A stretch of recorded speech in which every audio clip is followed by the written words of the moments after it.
බොන්න එපා කියන්නේ නැහැ. හරිද? බොන එක අඩු කරන්න කියන්නේත් නැහැ. බොන්න එපා කියන්නේ නැහැ. මං කියන යෝජනාව මාසයක් කරන්න. හරිද? මාසයක් තාත්තලා තරුණයෝ මද්ද්‍රව්‍ය පාවිච්චි කරන අය මාසයක් මම කියන දේ කරන්න. දැන් මම මේ බොන්න එපා කියන්නේ නැහැ.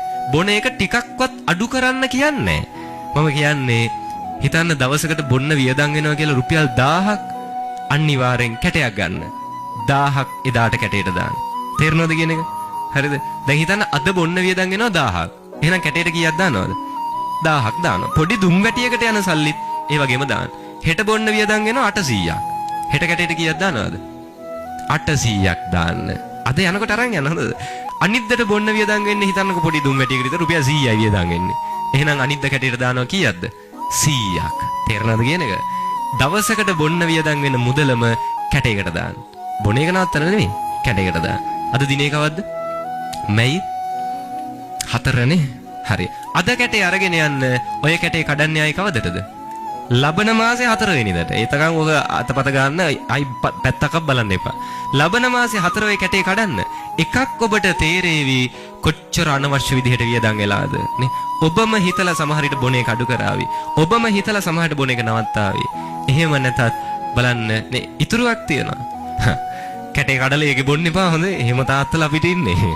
අන්තිමේදී ඔය කැටේ කඩලා ඕකෙත් බොවි නේද? කැටේ කඩලා බොන්න නෙවෙයි. ඒ කැටේ කඩන සල්ලි වලින් ගෙදරට අවශ්‍ය දෙයක් ගේන්න.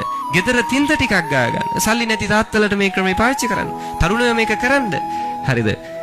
තින්ත ටිකක් ගන්න ගෙදර. අලුතෙන් ගෙදර කර්ටන් ටික දාන්න. අලුතෙන් පුටුවක් ගෙදෙට්ට ගේන්න. ගෙදර ලස්සනට තියාගන්න. හරි සිරියාවට තියාගන්න.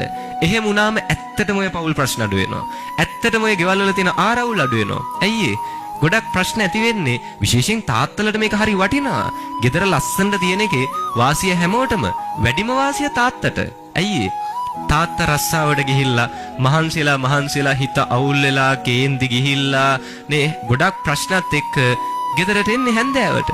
හැන්දෑවට ගෙදරට එනකොට ඉස්සරහ දොරෙන් ඇතුළට එද්දී ගෙදර හරීම සිරියාවට තියෙද්දි ගෙදර හරි එළියට තියෙද්දි එළියට තියාගන්න සමහර ගෙවල් තියෙනවා බල්බ් එක ඩිම් වෙලා නේ පුංචි එළියයි ගෙදර තියෙන්නේ හරිම අඳුරේ.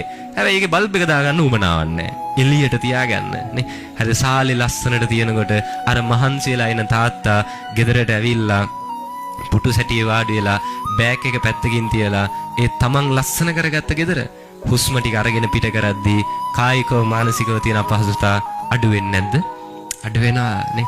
ඒව තැම්පත් වෙනවා. ඒ නිසා ආරාධනා කරනවා මතක තියාගන්න ගයක් ඇතුලේ අංක 1 තියෙන්න ඕනේ මොකද්ද? පිළිවෙල.